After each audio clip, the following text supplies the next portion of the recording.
Hey everyone, it's Sarah, and today I am back to talk about all of the fragrances that I wore last week. So I do have quite a few here. I'm just going to jump right in. The first one is one that I actually wore to bed. This is not a typical bedtime fragrance for me, but I was just really craving this fragrance, and it just happened to be like right before I was going to bed, so I went ahead and sprayed it on. This is a Salvador Dali perfume, and I adore this fragrance. When I go through my little pen spray here, I will be purchasing a full bottle of this just because it's so nice. This is called Eau de Ruby Lips, and I adore this fragrance. This is sweet and clean and fresh. There's just something about it that I love. There's nothing groundbreaking about it. There's nothing like super unique, even though for these types of kind of fruity, clean types of fragrances, this one is somehow unique smelling to me. I just love this. It's very hard to put my finger on it or to really give you a good description of it. There's just something so beautiful about it. So this is grapefruit, cotton flower, lily of the valley, pineapple, magnolia, honeysuckle, amber, musk, and cedar. I think it's that cotton flower note that is what to me smells so like unique and beautiful. Even though it's not like I don't know, I'm not gonna make any sense if I keep saying like it's nothing groundbreaking, but it's unique. But that's just how I feel about it. It's just gorgeous. Again, it's slightly sweet, it's clean. It's just stunning. It's my favorite Salvador Dali fragrance that I have smelled to date. And like I said, again, when I run out of this pen spray, and I have not been using it because I'm scared to run out of this pen spray, and then I'm scared to like maybe not be able to find a bottle of it or something. I don't know. I'm weird like that. But yeah, I need to pick this up and start using it more because I absolutely adore it, and it lasts really nicely for being kind of like a, you know, more fresh type fruity fragrance. Oh gosh, I am in love with this fragrance though. This is definitely one of my favorite like really affordable gems for sure. So that is Salvador Dali, and that is Eau de Ruby Lips. Okay, the next one is one that I just hauled for you, but I did give it a good test, and I just wanted to, well, of course, include it in this video because I did wear it last week. This is Tea Rose Jasmine from Perfumer's Workshop. I did pick this up off of Amazon. Oh my gosh, this is like heaven. This is such a beautiful vintage jasmine fragrance. Vintage being the key word. This is very vintage smelling.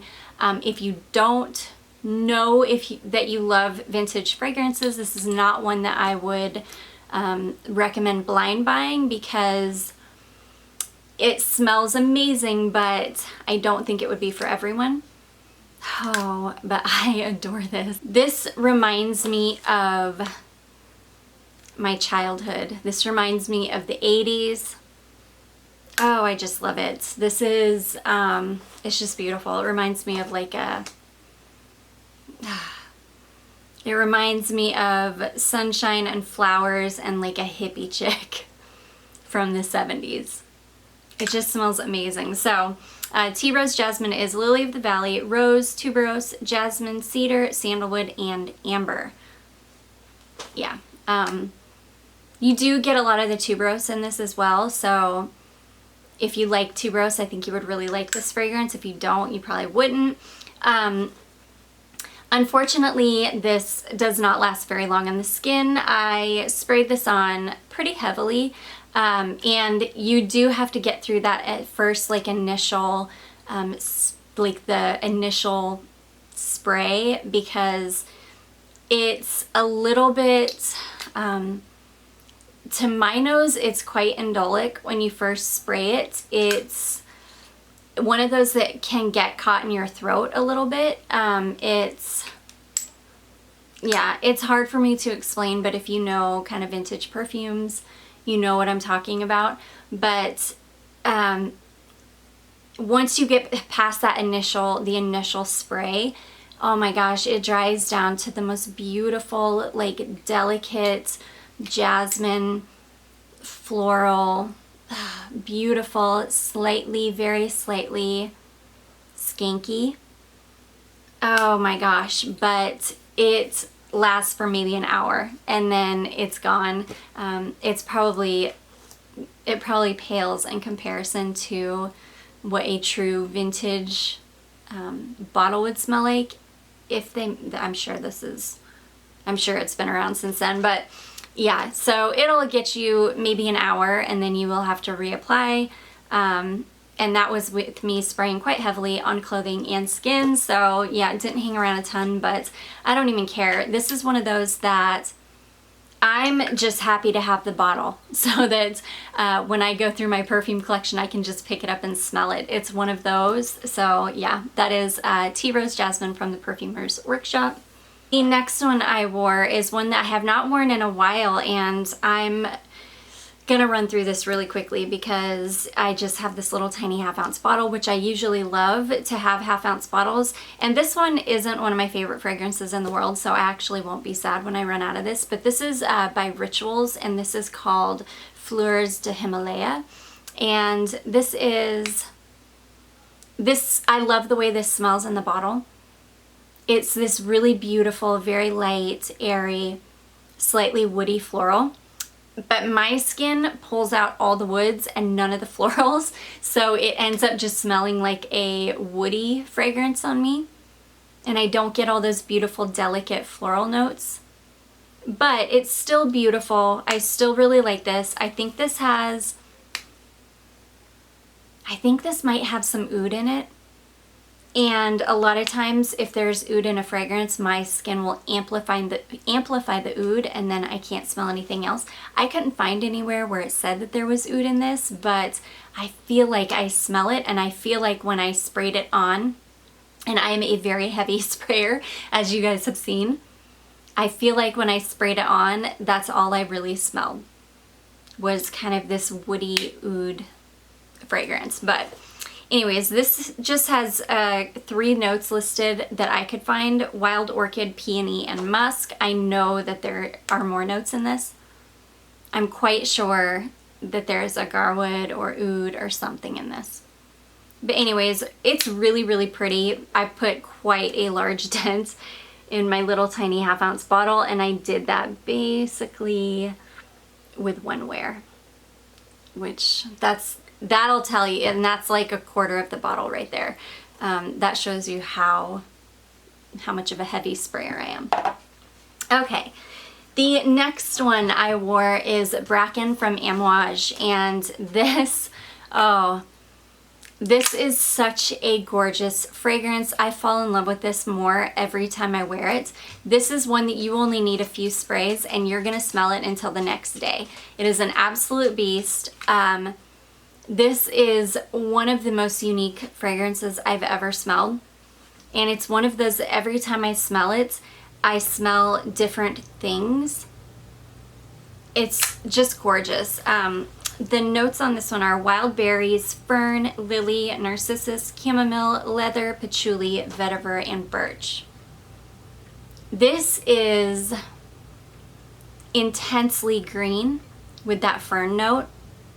And when I say intensely, I mean intense. Like, there is the most intense green note in here that I think I've ever smelled, ever. And it really does remind you of like the forest floor, like intense green ferns, wet soil. I mean, there's just, you can almost transport yourself by smelling this. And it really does transport me, because I grew up in the Pacific Northwest, where I can almost imagine myself back in the wet woods with the damp earth under my feet and green ferns everywhere. and evergreen trees everywhere. The only thing that keeps this from turning into a super green, earthy fragrance is the berry notes. There is an intense berry note in this that gives it some sweetness in the top. It's just gorgeous. This is an absolute beast. It's a beautiful fragrance. This is definitely not a safe blind buy. I would never recommend anybody go out and purchase a bottle of this. I would highly, highly recommend getting a small, like the smallest decant you can find if you're interested in it, because this is going to be one that people either really, really like it or really can't stand it. So anyways, this is Bracken from Amouage. The next one I wore is one that I wore to work, and this is Pepe Jeans. This bottle just makes me so happy every time I look at it. This is a super easy breezy, crowd pleasing, sweet, yummy gourmand perfume. I layered this over a vanilla lotion and it was beautiful. Pepe Jeans is almond milk, marshmallow, Madagascar vanilla, amber, and musk.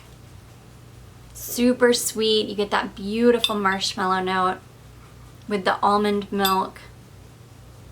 And that's basically all you smell, marshmallow and almond milk. It's gorgeous. It's a slightly beachy smelling. It's just beautiful. I love it. So that is Pepe Jeans.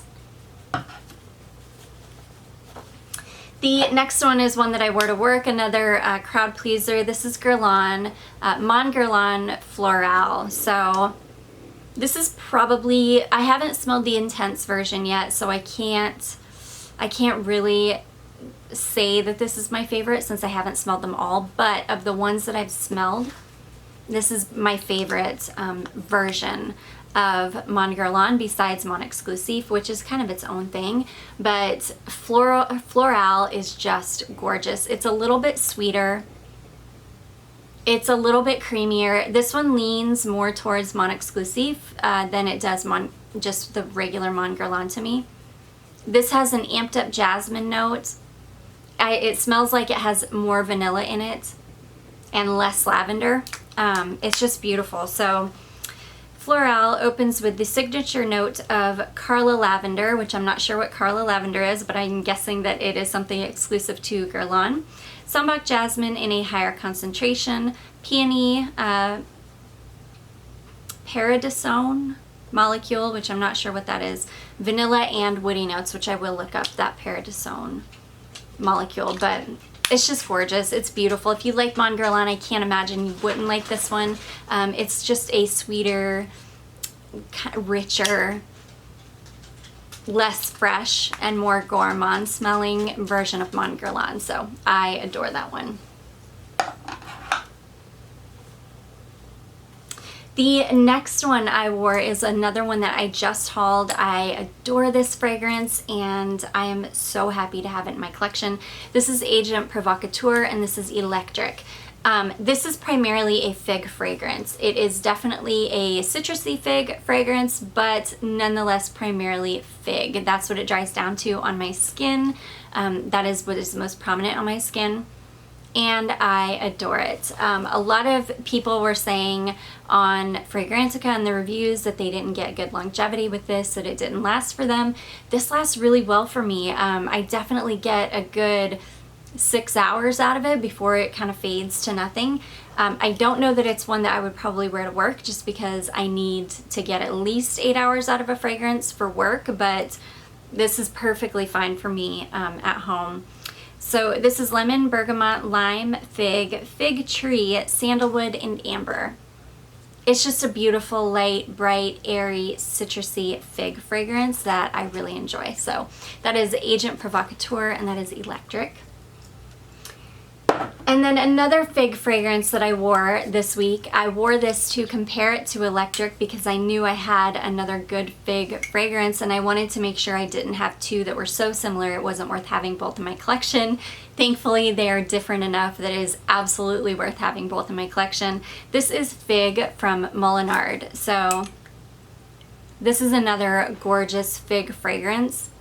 This one doesn't have the citruses that the other has though. And it doesn't This one's a little bit more complex. It's a little bit creamier. It's a little bit heavier on the fig. And it's gorgeous. And this one this is one I could wear to work because this will get me through 10 to 12 hours easily. This is a beast of a fragrance. I've had really good luck with Molinard as far as performance goes. So fig is lemon, blackcurrant, fig, green leaves, jasmine sambac, floral notes, amberwood, cedar, and musk. It's just a beautiful fig. If you're looking for a really good quality fig fragrance, this is definitely the one that I would recommend hands down. This is Fig from Molinard. Okay, the next one I wore is a Chanel fragrance. So yeah, I love the way this smells. It's just every time I wear one of my Chanel fragrances, I get so disappointed because the performance is so bad on them. But this one smells amazing. Sorry, I should tell you what we're talking about. This is Chanel Chance Eau Fraiche. This is beautiful, citrusy, super classy smelling. Like, I really love this fragrance, but I have to spray like 15 sprays on, and then I think I got about 6 hours out of it with that many sprays, but then when it wore away, it just completely wore away. Like, I couldn't smell it at all after that. So Eau Fraiche is lemon, cedar, pink pepper, water hyacinth, which I adore that note. It smells so good. It's like the most beautiful green, fresh, almost dry, almost astringent smelling floral. Jasmine, teakwood, iris, amber, patchouli, vetiver, and white musk. It's gorgeous. This is probably my favorite of all of the Chance fragrances. And yeah, it lasts okay. It's not like the worst performing fragrance I have, but definitely not the best either. But this is an eau de toilette, but you know, being like a really fresh, citrusy type fragrance, I can't fault it, you know, for not being like a beast of a fragrance. So anyways, I really love this one though. This is Chanel Chance Eau Fraiche. And then the last one I wore is Marc Jacobs Divine Decadence. So this one, it's supposed to be kind of like a lighter, brighter, fresher take on Decadence. And it does smell almost exactly like Decadence to me, but what's my hair doing there? But there's something in here that's making it smell just a tad fresher than the original Decadence. This is Sparkling Champagne. That's what it is. It's the Sparkling Champagne note. Oh, gosh, it's giving it some brightness, some fizziness that the original doesn't have. Bergamot, orange blossom, gardenia, hydrangea, honeysuckle, liquid amber, saffron, and vanilla. If you like Decadence, this is a beautiful version of it that can be worn in this warmer weather. You still might not like it in like really high heat. I love it though. I wore this one to bed, but I have worn it in the heat and I love it. I adore Decadence though. Some people don't, and I forget. Every time I talk about this fragrance, people tell me that it smells like something really odd on them. And I can't remember what it is, but it happens to a lot of people though. Like if their chemistry doesn't work with Decadence, it does this, it ends up smelling like something very strange, and it's like the same thing for most people. But I adore Decadence. So anyways, that is Marc Jacobs Divine Decadence. And that is it for what I wore last week. I hope you guys enjoyed this video. If you did, don't forget to give it a big thumbs up. Don't forget to subscribe before you leave, and I will see you in my next one. Bye.